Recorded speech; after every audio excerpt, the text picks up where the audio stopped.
السلام علیکم ورحمۃ اللہ وبرکاتہ۔ الحمد للہ الذی لم یزل عالما قدیرا سمیعا بصیرا والصلاة والسلام علی من ارسل شاہدا ومبشرا ونذیرا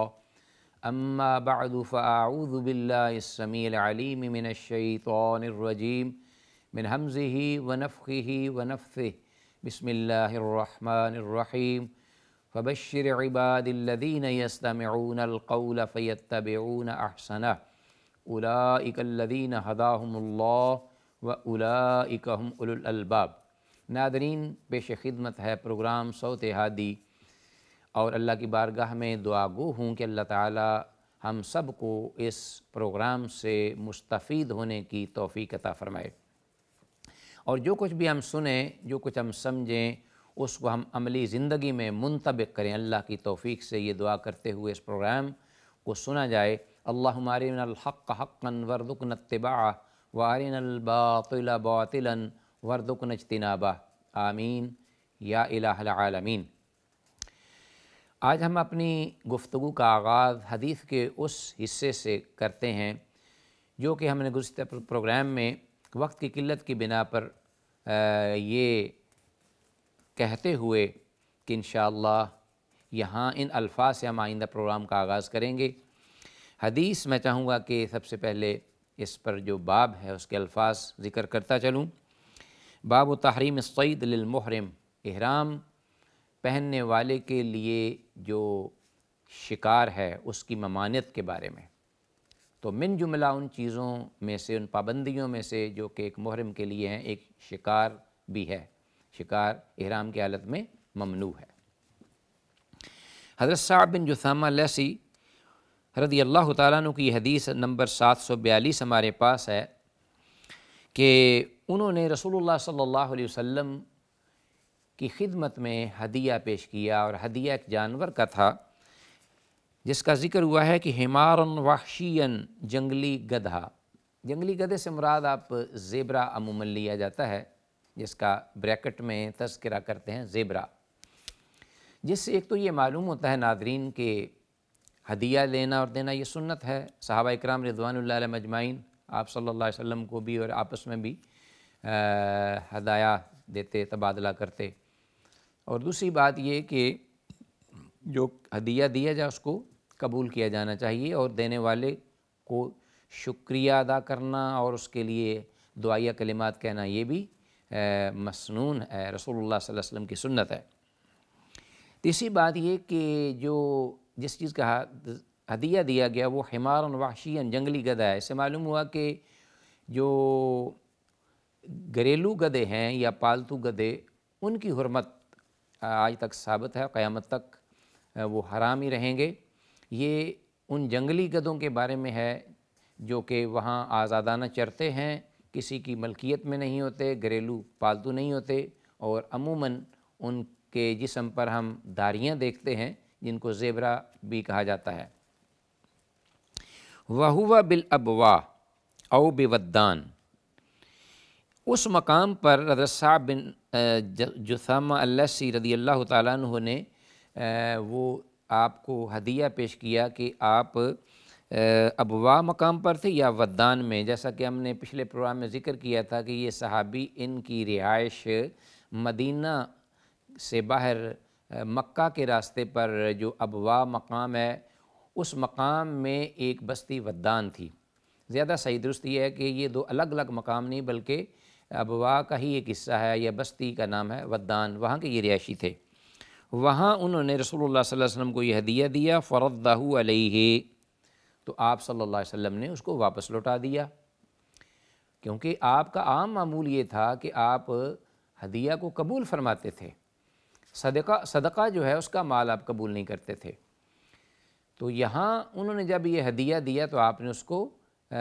گویا کہ مسترد کر دیا، آپ نے اس کو واپس لوٹا دیا۔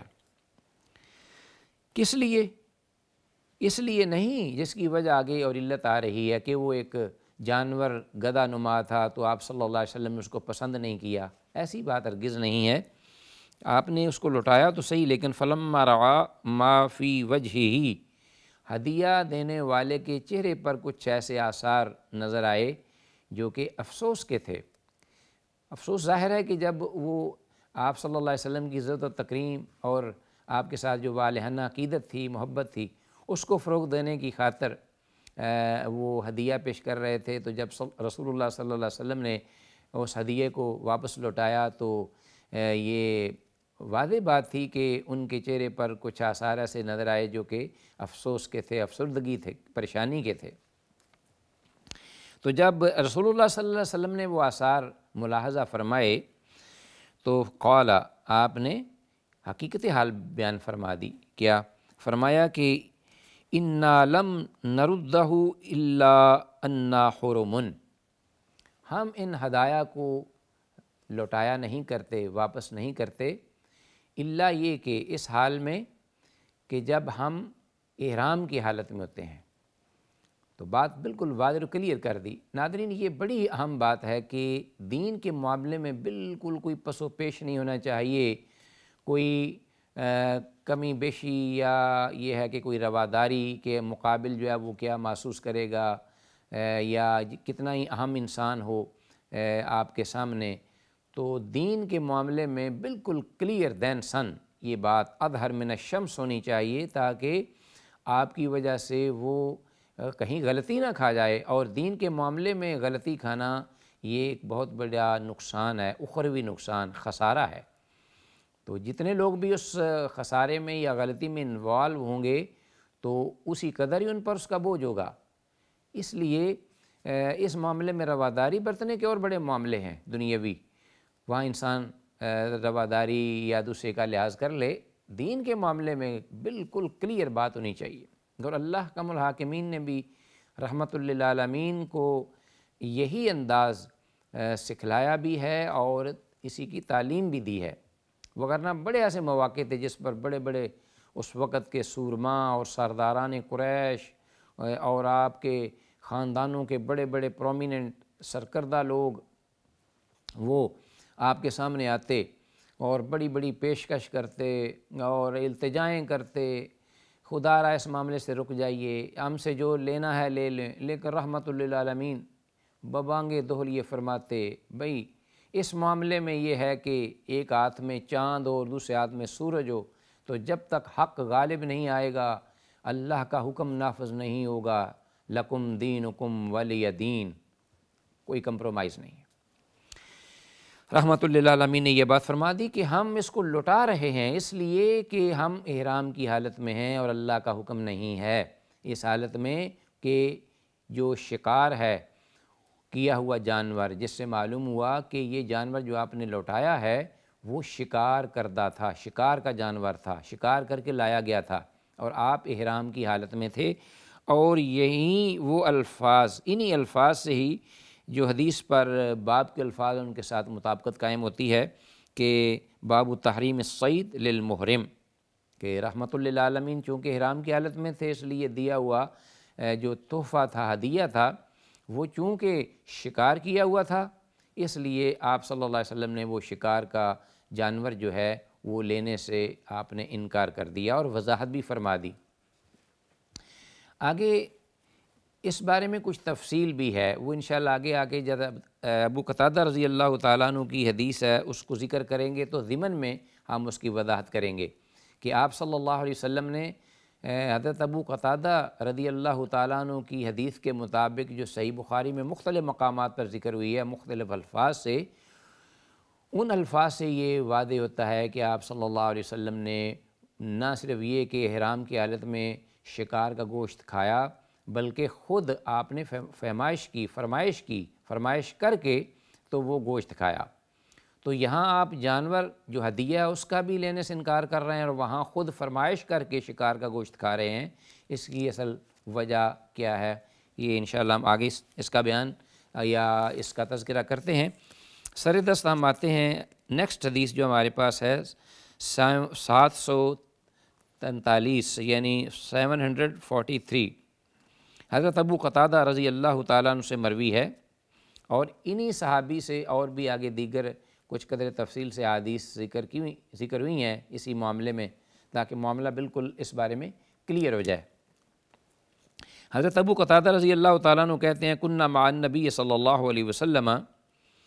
ہم اللہ کے نبی صلی اللہ علیہ وسلم کی معیت میں، رفاقت میں تھے، بالقاحہ، قاحہ مقام پر، قاحہ ایک جگہ کا نام ہے، وہاں ہم اکٹھے تھے، وَمِنَّا الْمُحْرِمُ وَمِنَّا غَيْرُ الْمُحْرِمِ، اور ہم میں سے کچھ لوگ ایسے تھے جو احرام کی حالت میں تھے اور کچھ ایسے تھے جو احرام کے علاوہ تھے، یعنی وہ احرام نہیں پہنے ہوئے تھے۔ فَرَأَيْتُ أَصْحَابِي يَتَرَاعُونَ شَيْئًا، میں نے اپنے ساتھیوں کو دیکھا کہ وہ ایک دوسرے کی طرف دیکھ رہے ہیں، یعنی معنی خیز انداز سے، نگاہوں سے